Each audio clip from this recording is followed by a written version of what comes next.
Hello everyone, welcome back to our class. So last video में हमने chapter number 6 का introduction देखा था। इंट्रोडक्शन में हमने 9th क्लास से टॉपिक स्टार्ट किया और 10th क्लास में क्या पढ़ने वाले हैं उसके बारे में हमने देखा। ठीक है, तो कॉन्ग्रुएंसी और सिमिलरिटी के बारे में हमने डिफरेंस देखा कि क्या होता है, what do mean by the congruency, what do mean by the similarity, what is the difference between them. तो वो सारी चीज़ें हमने पढ़ ली और एक्सरसाइज 6.1 भी कर ली। आज हम इस वीडियो में पढ़ने वाले हैं कुछ थ्योरम्स हैं जो बहुत इंपॉर्टेंट है, एग्जाम में फ्रिक्वेंटली वो थ्योरम के स्टेटमेंट के साथ आपको क्वेश्चन में आती है। तो वो थ्योरम्स को कैसे प्रूव करते हैं, उस थ्योरम को कैसे क्वेश्चन में अप्लाई करते हैं, वो सारी चीज़ों के बारे में इस वीडियो में हम आज पढ़ेंगे। तो चलिए स्टार्ट करते हैं। तो सबसे पहले जो हमने स्टेटमेंट बोला था कि टू ट्रायंगल्स सिमिलर कब कहलाते हैं, उस स्टेटमेंट को मैं मैथमेटिकल फॉर्म में लिख रहा हूं। तो जो मेरा टॉपिक है वो है हमारा similarity of triangle, similarity of triangle, similarity of triangles. ठीक है, तो इसमें मैं इसका स्टेटमेंट लिख रहा हूं, two triangle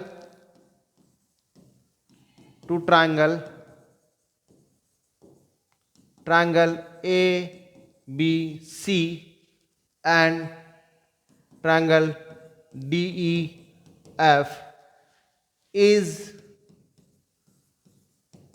said to be similar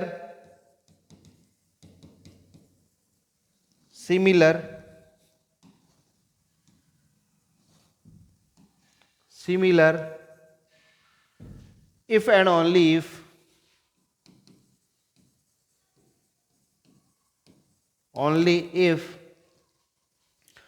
देखिए two triangles A B C and D E F is said to be similar if and only if their corresponding angle corresponding angles are equal and their corresponding sides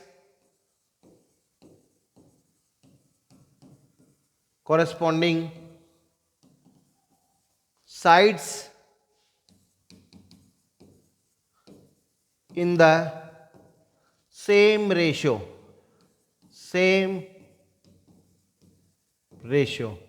okay, same ratio. It is denoted by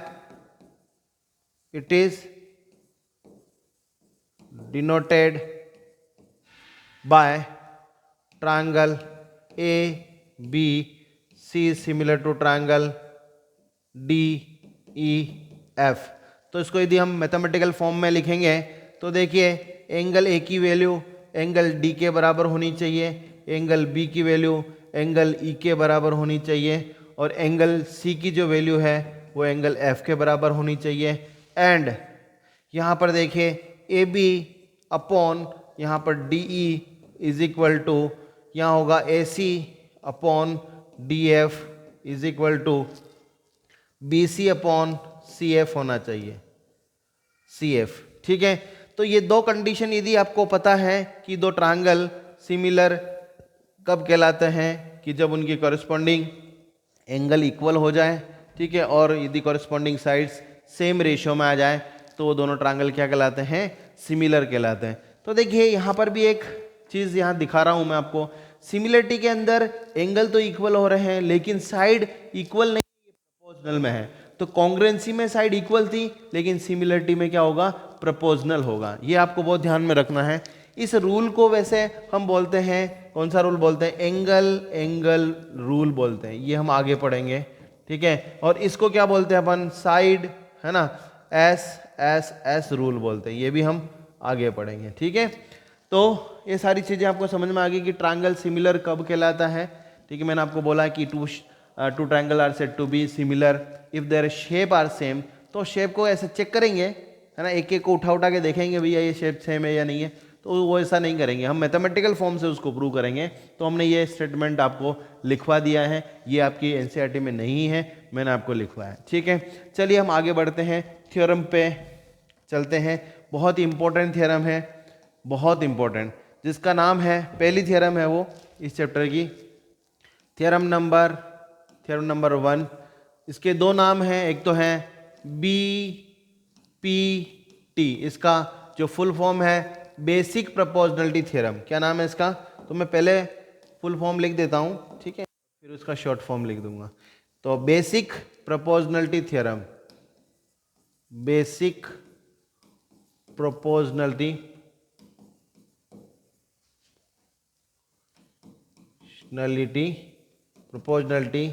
theorem, ठीक है। इसका short form क्या है? इसका short form है हमारा कि BPT, इसको शॉर्ट फॉर्म में BPT बोलते हैं, ठीक है। इसका दूसरा नाम ये भी है, और इसको बोल सकते हैं थेल्स थ्योरम, THALE और एस्ट्रोफ, थेल्स थ्योरम। क्या बोलते हैं इसको? थेल्स थ्योरम, ठीक है। ये नाम से आती है, कभी आपको बोल दिया BPT प्रूव करो, या आपको बोल दिया थेल्स थ्योरम प्रूव करो, तो आपको प्रूव करना होगा। स्टेटमेंट भी मैं आपको लिखवा रहा हूं और इसको प्रूव करके भी बता रहा हूं, ठीक है। तो स्टेटमेंट क्या है देखिए, statement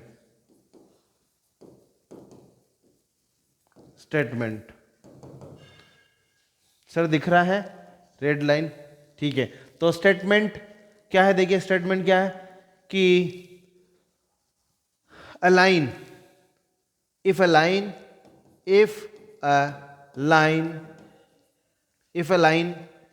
drawn, if a line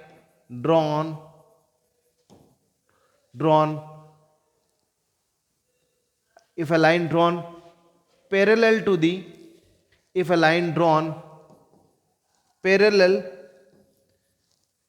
if a line drawn parallel to the one side of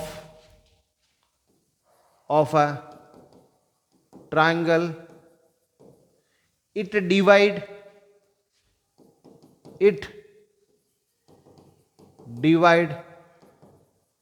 two side of a triangle, two side of a triangle in the same ratio. Clear? तो इसको मैं आपको बता के, मतलब पूरा एक्सप्लेन करके बता रहा हूं। If a line drawn parallel to the one side of a triangle, it divides two side of a triangle in the same ratio. तो ऐसा फिगर बनेगा इसका। तो देखिए, एक ट्रायंगल है, ये आपके पास ट्रायंगल, ये ए, ये बी और ये सी है। हमने एक लाइन ली है DE, क्या ली है हमने? ये लाइन ली है। ये डी लाइन किसके पैरेलल है? AB के पैरेलल है। तो यहाँ पर क्या होगा कि गिवन क्या होगा? गिवन होगा कि DE इज पैरेलल टू कितना होगा? AB। Then by Thales theorem क्या लिख सकते हैं अपन? CD अपॉन कितना जाएगा? AD इज इक्वल टू हम लिख सकते हैं CE अपॉन क्या लिख सकते हैं? EB। ये थेल्स थ्योरम कहती है, इसको हम प्रूव करेंगे अभी। तो देखिए मैंने क्या लिखा है, एक लाइन जो है DE इस AB के पैरेलल है, तो ये ट्रायंगल के दो साइड को सेम रेशियो में डिवाइड करती है। ये है हमारी थेल्स थ्योरम। इसका प्रूफ अभी मैं करूंगा, लेकिन इसको समझ लीजिए पूरा, इसको देख लीजिए, कोई गलती है तो देख लीजिए, इसमें कोई गलती नहीं है, बहुत इसको ध्यान से समझिए, ठीक है। चलिए हम नेक्स्ट इसका प्रूफ करते हैं। बहुत इंपॉर्टेंट प्रूफ है, यदि प्रूफ आपको समझ में नहीं आता है तो एग्जाम में ये जरूर आएगा, ठीक है। तो फिर आप मुझे दोष ना दें, ठीक है। चलते हैं। तो क्या कंडीशन है देखिए, मैं फिगर बना रहा हूँ। सबसे पहले एक ट्रायंगल बनाता हूँ। तो ये आपका ट्रायंगल, थोड़ा बड़ा ट्रायंगल बनाना पड़ेगा इसके अंदर। ये ट्रायंगल बनाया, ठीक है, ये हमने ट्रायंगल बनाया, ठीक है। आराम से समझिए इसको। ये हमारे पास A है, ये हमारे पास B है, ये हमारे पास C है। एक लाइन है ये D और E जो इसके पैरेलल है, ठीक है, हमें क्या प्रूव करना है? तो देखिए यहाँ से स्टार्ट करता हूँ। गिवन दैट, गिवन क्या है? गिवन दैट है DE is parallel to the BC है। क्या प्रूव करना है? टू प्रूव करना है हमको, टू प्रूव करना है, ठीक है, कि AD की वैल्यू AD अपॉन कितना आ जाएगा? BD इज इक्वल टू हमारे पास AE अपॉन कितना आ जाए? इसी प्रूव करना है। उसके लिए हमें कंस्ट्रक्शन करना पड़ेगा, तो हम कंस्ट्रक्शन के बारे में भी लिख रहे हैं। कंस्ट्रक्शन करेंगे। कंस्ट्रक्शन क्या करेंगे? देखिए कंस्ट्रक्शन करेंगे, यहां से D से एक लाइन ड्रॉ करेंगे which is perpendicular to the कितना जगह? AC। ये परपेंडिकुलर लाइन ड्रॉ करी, इसको हम M पॉइंट मान लेते हैं, ठीक है। और एक लाइन ड्रॉ करेंगे यहां से E से, है ना, E से एक लाइन ड्रॉ करेंगे, इसको हम N मान लेते हैं, ये भी परपेंडिकुलर ड्रॉ किया, ठीक है। और इसको ज्वाइन कर देंगे, इसको हमने ज्वाइन कर दिया, इसको भी हम क्या करेंगे? ज्वाइन कर देंगे। तो इस तरीके का ये फिगर आपके सामने आएगा। तो कंस्ट्रक्शन में मैं क्या लिख रहा हूं कि ड्रॉ, है ना, ड्रॉ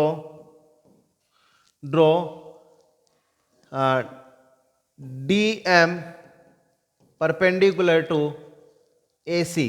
हमने क्या ड्रॉ किया कि DM जो है परपेंडिकुलर टू AC है। दूसरा हमने क्या किया? एंड हमने लिखा कि NE इज परपेंडिकुलर टू, हमने लिखा AB, ठीक है। चलिए दोनों आपको समझ में आ गया है कि किस तरीके से हमने इसका कंस्ट्रक्शन किया है। चलिए अब स्टार्ट करते हैं। देखिए आपको पता है कि किसी ट्रायंगल में बेस परपेंडिकुलर होता है तो क्या कर सकते हैं हम? उसमें लगा सकते हैं एरिया का फॉर्मूला, उस ट्रायंगल का एरिया। तो मैं यहाँ लिखने वाला हूँ एरिया ऑफ ट्रायंगल ADE।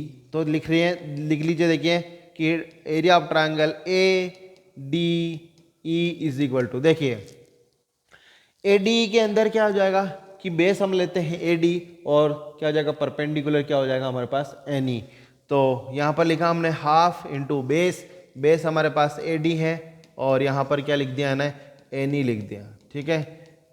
अब कोई अच्छा स्टूडेंट है वो कहेगा सर आपने ऐसा क्यों लिखा? मैं तो ऐसा भी ले सकता हूँ ना कि बेस ये ले लूँ और परपेंडिकुलर DM ले लूँ। तो भाई मैं उसको मना नहीं कर सकता हूँ, तो मैं क्या कर रहा हूँ? दूसरा भी लिख रहा हूँ। तो एरिया तो सेम है, ट्रायंगल तो हमारा सेम है कि ADE इज इक्वल टू, हम इसको लिख सकते हैं कि हाफ बेस हमारा क्या लेंगे अपन? AE लेंगे, ठीक है, और परपेंडिकुलर यहाँ पर क्या लेंगे? DM लेंगे। तो ये हमारे पास दूसरी इक्वेशन। किसी को कोई तकलीफ है क्या इसमें? मेरे हिसाब से कोई तकलीफ नहीं है। देखिए हम और क्या करेंगे? रिक्वायरमेंट क्या है हमें? रिक्वायरमेंट हमारी क्या है? देखिए रिक्वायरमेंट है हमारी कि हमें AD अपॉन DB निकालना है। AD अपॉन DB निकालना है। तो AD अपॉन DB तो नहीं आया अभी तो नहीं आया, बाद में आएगा, ठीक है। लेकिन ये जरूर आ गया कि AD अपॉन AE जरूर आ सकता है, AD अपॉन AE जरूर आ सकता है, उसको अपन बाद में देख लेंगे। आगे चलते हैं नेक्स्ट। अब एक ट्रायंगल को देखिए, यहाँ पर मैं ट्रायंगल ले रहा हूँ, ये BD और E। एक ट्रायंगल जो है, ये ट्रायंगल कौन सा है? ऑब्ट्यूज ट्रायंगल है। ऑब्ट्यूज ट्रायंगल क्यों है? क्योंकि इसका परपेंडिकुलर बाहर आ रहा है। देखो ध्यान से देखिए, मैं इसमें थोड़ा लाइनिंग कर रहा हूं। ये लाइन देखिए, ये लाइनिंग, ठीक है, ये लाइनिंग देखिए, ये लाइनिंग, ये वाला ट्रायंगल मैंने लिया, ये वाला ट्रायंगल, ये वाला ट्रायंगल, ए भाई रेड आ जाना, ये रेड वाला, ये वाला ट्रायंगल लिया और ये इसका परपेंडिकुलर है। ये परपेंडिकुलर दिख रहा है आपको? ये परपेंडिकुलर है, ये परपेंडिकुलर। तो क्या हो, ये जो ट्रायंगल है ये ऑब्ट्यूज ट्रायंगल है। क्यों? क्योंकि जब कभी किसी ट्रायंगल में उसका परपेंडिकुलर बाहर आता है तो वो क्या कहलाता है? आपका ऑब्ट्यूज ट्रायंगल कहलाता है। तो इसका एरिया भी हम निकाल सकते हैं। ये बेस हुआ, ये परपेंडिकुलर हुआ, तो हम क्या लिख सकते हैं? देखिए कि एरिया ऑफ, है ना, ट्रायंगल क्या लिख सकते हैं? BDE is equal to half base, यहां पर कितना है? BD, और यहां पर हाई यानी कि परपेंडिकुलर हमारा NE है। ये हमारे पास तीसरी इक्वेशन आ गई। कोई स्टूडेंट ऐसा कहेगा कि सर एक चीज और भी तो दिख रही है आपको, ये वाला ट्रायंगल, ये वाला ट्रायंगल और ये वाला ट्रायंगल, ये भी तो ऑब्ट्यूज ट्रायंगल है, ये इसका परपेंडिकुलर हो जाएगा। बिल्कुल हो सकता है, तो हम यहां पर इसको भी लिख लेते हैं। तो एरिया ऑफ ट्रायंगल कितना हो गया कि डी ई सी, क्या लिखा हमने, डी ई सी, इसको भी क्या लिख दिया, हाफ इंटू बेस यहाँ पर सी ई है और यहाँ पर परपेंडिकुलर कितना है हमारा, परपेंडिकुलर डी एम है। तो इन चार इक्वेशन बनाई, आई थिंक सो आपको कोई भी तकलीफ नहीं होगी इन चार इक्वेशन में, तो ठीक है, बिल्कुल नहीं है। चलिए अब मुझे जो चाहिए उसके अकॉर्डिंग मैं उसको डिवाइड करूंगा, चार इक्वेशन है उनको डिवाइड कर दूंगा। देखिए पहली इक्वेशन ए डी वाली है और थर्ड इक्वेशन बी डी वाली है, तो A D upon B D चाहिए मुझे, तो ऐसा कर लेता हूँ, मैं लिख लेता हूँ फर्स्ट को मैं डिवाइड कर रहा हूँ थर्ड से, क्या कर रहा हूँ, फर्स्ट को थर्ड से डिवाइड करता हूँ, देखते हैं क्या मिलता है। तो मिलेगा हमारे को area of triangle A D E upon इधर मिलेगा एरिया ऑफ ट्रायंगल और B D E is equal to, ऊपर हाफ मिलेगा, यहाँ मिलेगा हमें ए डी इंटू यहाँ लिखेंगे अपन एन ई, ठीक है, डिवाइड में हाफ इंटू क्या लिखेंगे यहाँ पर बी डी लिखेंगे और यहाँ पर लिखेंगे बी डी, डी को थोड़ा अच्छा बना देता हूँ मैं ताकि तकलीफ ना हो किसी भी तरीके का, बी डी इंटू यहाँ पर क्या लिख देंगे, यहाँ पर भी एन ई है, तो क्या एनी को एनी से काट सकते हैं, क्या हाफ को हाफ से काट सकते हैं, तो यहाँ पर क्या मिलेगा कि area of triangle A D E upon area of triangle, ठीक है, ये ट्रायंगल कितना आ जाएगा B D E is equal to हमें मिल जाएगा A D upon B D, ठीक है, ये हमारे पास पांचवी इक्वेशन आ गई। आई थिंक सो आपको कोई प्रॉब्लम नहीं। अगेन हम क्या कर रहे हैं कि सेकंड इक्वेशन को मैं डिवाइड कर रहा हूं किससे, फोर्थ से, तो हमें क्या मिलेगा, देखिए एरिया ऑफ ट्रायंगल सेकंड में क्या है ए डी ई है, तो area of A D E upon इधर होगा एरिया ऑफ ट्रायंगल, क्या हुआ कि डी ई सी लिया, ठीक है, इज इक्वल टू यहाँ पर हम हाफ लिखेंगे, यहाँ पर आएगा A E into M E sorry D M आएगा अपॉन यहाँ पर लिखा हाफ इंटू यहाँ लिखेंगे सी ई और डी एम, तो डी एम ही है, तो डी एम से डी एम खत्म, हाफ से हाफ खत्म, तो यहाँ पर क्या है देखिए area of triangle A D E upon कितना हो गया, एरिया ऑफ ट्रायंगल कितना हो गया डी ई सी, ठीक है, इज इक्वल टू कितना हो गया, देखिए ए ई अपॉन ई सी या सी ई हो गया, ये छठी इक्वेशन होगी। देखिए हमारा आंसर जो है ना एक कदम दूर है, बस एक कदम दूर है। आप थोड़ा सा देखोगे 5 और 6 को यदि मैं इक्वल कर पाया तो हमारा प्रूफ हो जाएगा, देखो A D upon B D is equal to A E upon E C आ जाएगा। लेकिन भाई देखो ये 5 और 6 कैसे इक्वल हो सकता है, अभी तो नहीं हो सकता है, तो देखते हैं एक छोटा सा कंसेप्ट अप्लाई लगाते हैं। देखिए इन दोनों का इक्वेशन 5 और 6 को देखेंगे अच्छे से, तो ऊपर भी ए डी आ रहा है नीचे भी ए डी आ रहा है, तो ये तो दोनों एरिया बराबर हो गए। लेकिन डिनोमिनेटर इनका डिफरेंट है, देखो बी डी ट्रायंगल है, इधर डी ई सी ट्रायंगल है, यदि मैं बी डी को डी ई सी के बराबर बता देता हूं, उन दोनों के एरिया को बराबर बता देता हूं, तो मेरा काम हो जाएगा। तो इसको देखना पड़ेगा, इस फिगर को देखना पड़ेगा और 9th क्लास के कंसेप्ट्स को अपने दिमाग में रखना पड़ेगा, तब जाके होगा।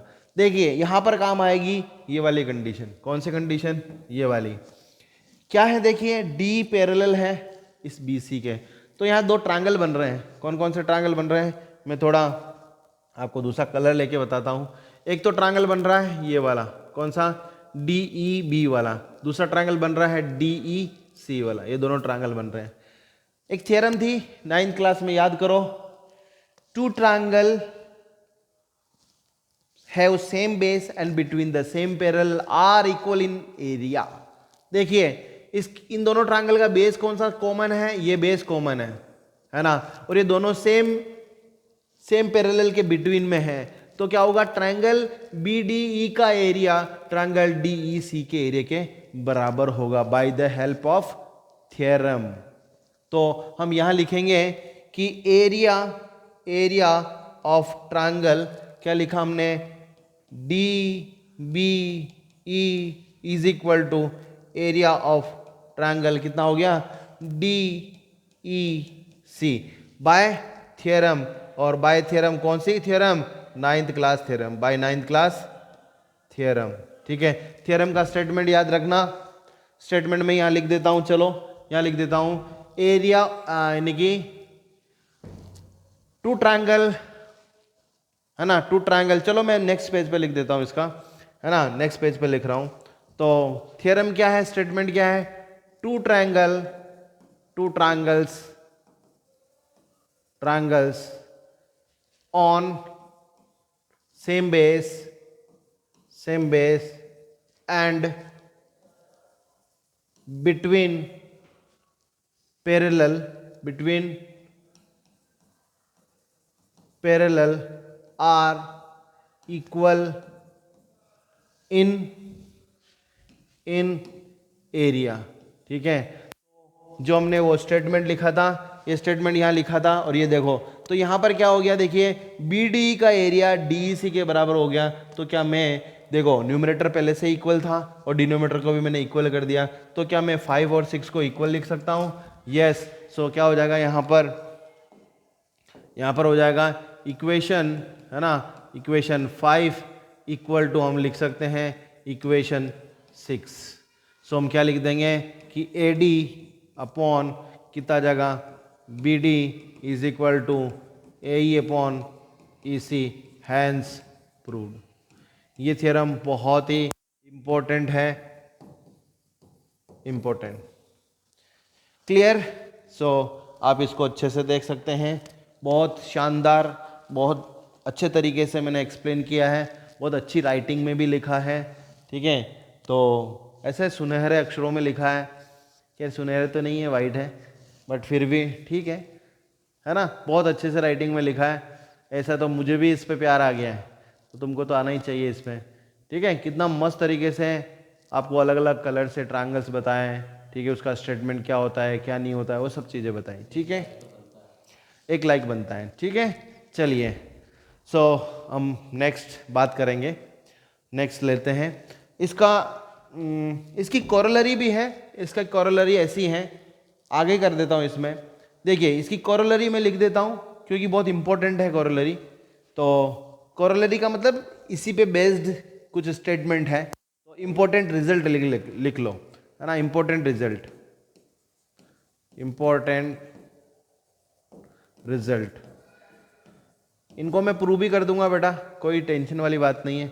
देखिए मैं ऐसा भी कर सकता हूं कि यदि किसी ट्रायंगल में ये डी जो है पैरेलल है इस BC के, तो हम ऐसा भी लिख सकते हैं कि AD upon AB is equal to AE upon AC, ऐसा भी हम लिख सकते हैं। ठीक है, और ये भी लिख सकते हैं कि BD upon AB is equal to EC upon कितना जगह AC भी लिख सकते हैं। तो ये दोनों स्टेटमेंट मैं लिख रहा हूं, आप ध्यान दीजिए।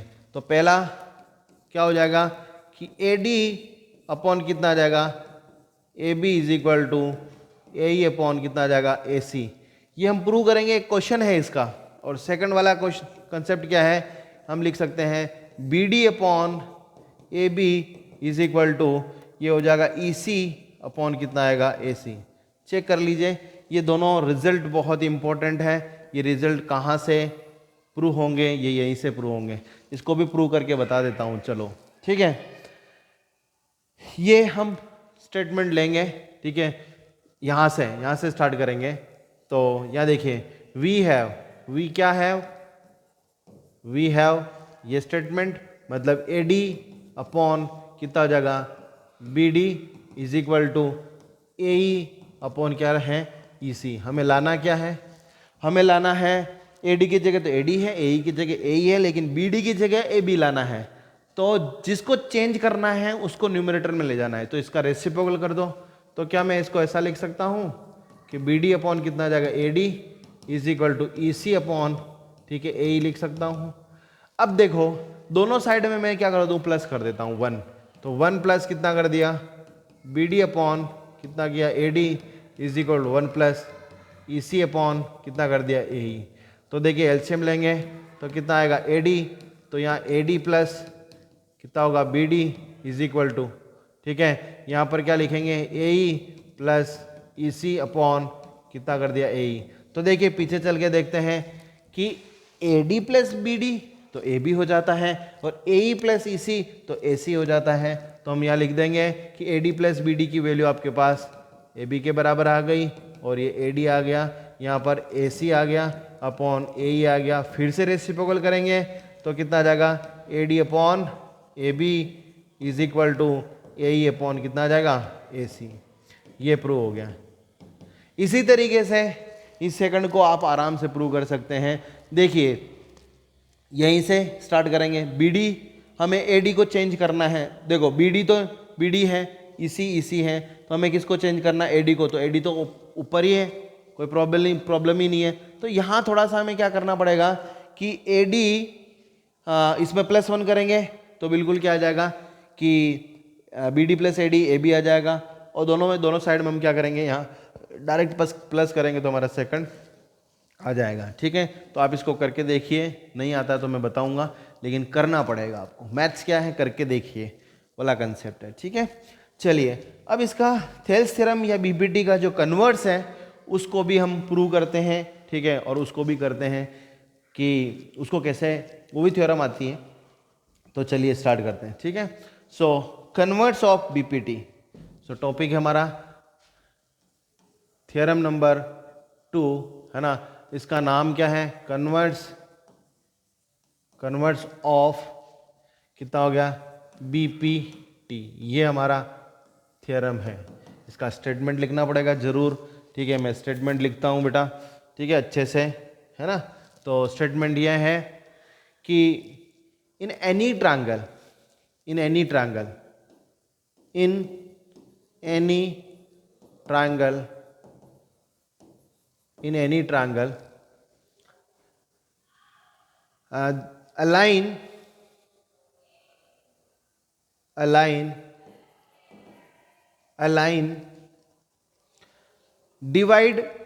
align divide two sides of a triangle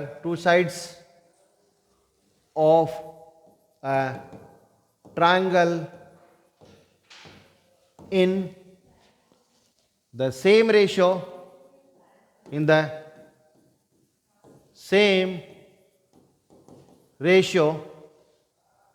ठीक है। क्या लिखा, in any triangle a line divide two side of a triangle in the same ratio, then the line must be parallel to third side,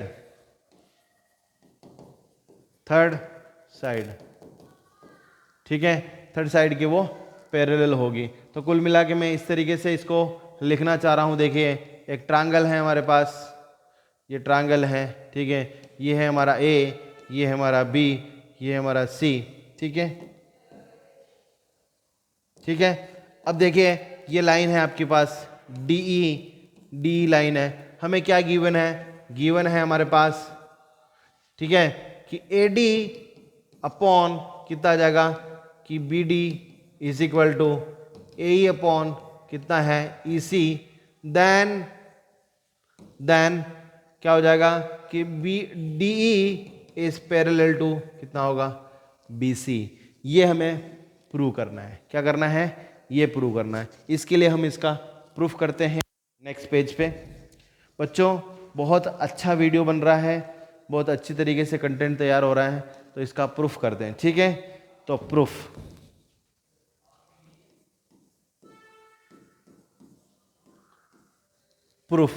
ठीक है। तो proof के लिए हम एक ट्रायंगल बनाते हैं। ये ट्रायंगल है हमारा,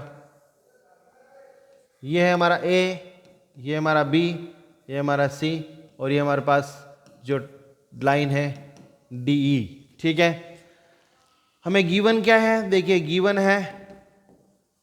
है कि ए डी अपॉन कितना आ जाएगा, B D is equal to A E upon E C है। क्या प्रूव करना है, टू प्रूव करना है कि D E is parallel to B C होना चाहिए। ठीक है, तो इसको कन्वर्ट्स कंसेप्ट से प्रूव करेंगे। तो हम क्या करें, एक लाइन ड्रॉ कर रहे हैं, एक लाइन ड्रॉ कर रहे हैं, ठीक है, ये हम मान लेते हैं ई डैश, क्या मान लेते हैं अपन, ई डैश, ठीक है, ई डैश मान लेते हैं, ठीक है। और हम लेट करते हैं, इसमें कंस्ट्रक्शन किया हमने, कंस्ट्रक्शन देखिए, कंस्ट्रक्शन देखिए, कंस्ट्रक्शन जो है वो हमने क्या लिखा, ड्रॉ अ लाइन, ठीक है, draw a line D E dash which is parallel to the B C, ये हमने लिखा। ये हमारी पहली इक्वेशन गिवन है बेटा, ये पहली इक्वेशन गिवन है।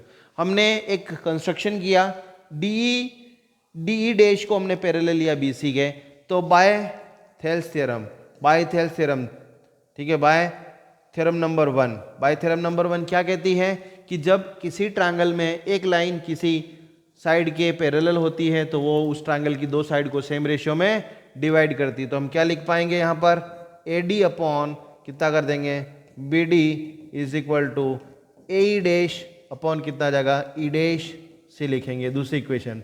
तो देखो पहली इक्वेशन का लेफ्ट साइड दूसरी इक्वेशन के लेफ्ट साइड के बराबर है, तो क्या मैं इस दोनों इक्वेशन को इक्वल लिख सकता हूँ, जी हाँ लिख सकता हूँ। तो क्या हुआ, ए ई अपॉन कितना जाएगा, ई सी इज इक्वल टू कितना हो गया, ए डैश अपॉन कितना जाएगा, ई डैश सी हो गया, ठीक है। बात समझ में आई आपको? तो थोड़ा सा इसको चेंज करना पड़ेगा, थोड़ा सा अपन इसको सोल्व करेंगे तो ये काम अपना बन जाएगा, ठीक है। तो क्या आ रहा है, ए डैश इज इक्वल टू क्या रेशियो में क्या आ रहा है, ई डैश सी आ रहा है, ठीक है।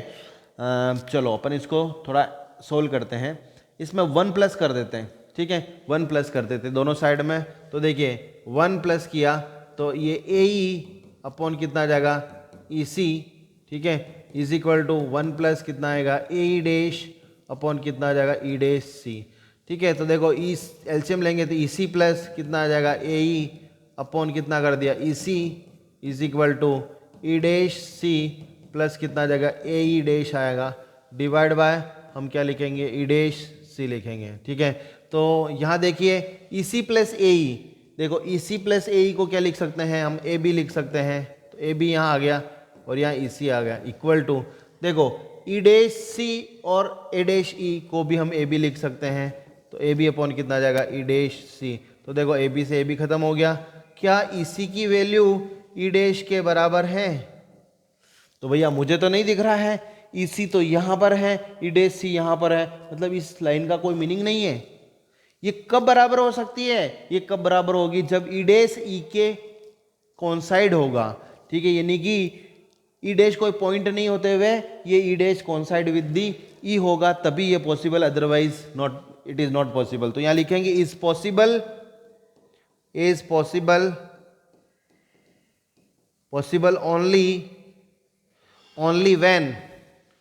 ओनली व्हेन, ठीक है, ई डैश कोइंसाइड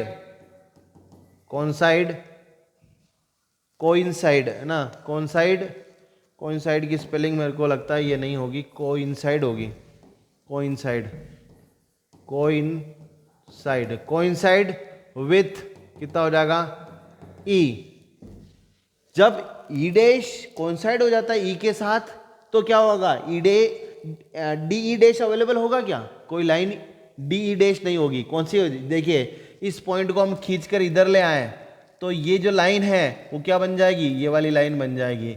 इसका मतलब हमने क्या लिया था, देखो डी ई डैश को पैरेलल लिया था, तो ये पैरेलल नहीं होते हुए क्या बन जाएगी, तो coincide with E dash, so क्या हो जाएगा हमारे पास, D E is parallel to कितना हो जाएगा, बी सी। ये हमने प्रूव कर दिया, बहुत अच्छा कंसेप्ट है, ये कॉन्ट्राडिक्शन मेथड से प्रूव होता है, ठीक है। एक बार फिर बताना चाह रहा हूं मैं कि कॉन्ट्राडिक्शन मेथड क्या है, उल्टा लेट करते हैं, हमें बताना है डी को पैरेलल इसके, तो हम इसके इस लाइन के पैरेलल इसको मानते हैं कि इसके पैरेलल नहीं है, एक दूसरी लाइन है इसके पैरेलल, फिर हमने इसका बीपीटी का कंसेप्ट लगाया और लास्ट में बताया कि डी डैश इसके पैरेलल नहीं हो सकती है, केवल एक डी लाइन है जो बीसी के पैरेलल। ये कंसेप्ट कॉन्ट्राडिक्शन का कंसेप्ट हमने इसी 10th क्लास में पढ़ा था बेटा, ठीक है, √2 को इरेशनल नंबर प्रूव करते थे उसमें पढ़ा था, तो ये समझाया था मैंने बहुत अच्छे से, तो इसमें भी वही कंसेप्ट अप्लाई करेंगे, ठीक है।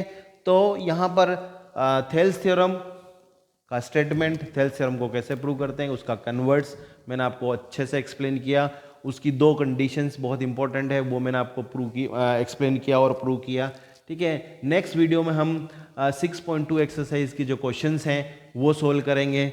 ठीक है, तो स्टूडेंट्स इस चैप्टर को तो एटलीस्ट आप देखें, क्योंकि ये मैंने बहुत दिमाग से और बहुत इजी तरीके से इसको एक्सप्लेन किया है, बहुत इजी तरीके से इस वीडियो को बनाया है। तो प्लीज़ इसको लाइक करें, सब्सक्राइब करें चैनल को, और ठीक है इस वीडियो को जितना हो सके उतना शेयर करें। ठीक है, शेयर करने में आपका कुछ भी नहीं जाता। ठीक है, तो तब तक के लिए टेक केयर, जय हिंद, जय भारत, थैंक यू।